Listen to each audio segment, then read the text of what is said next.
Okay, I had a friend in a remote site ask me how the car sounded since he's never actually seen it in person. So here's Nova, hasn't been started in a while.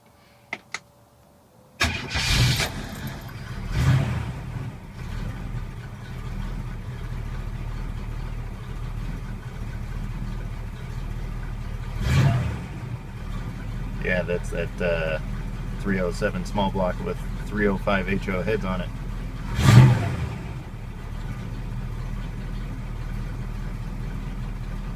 I'll put the engine from the truck in it probably. Thinking about going LS though, but yeah, this is how it sounds. It's a pretty tough little 307.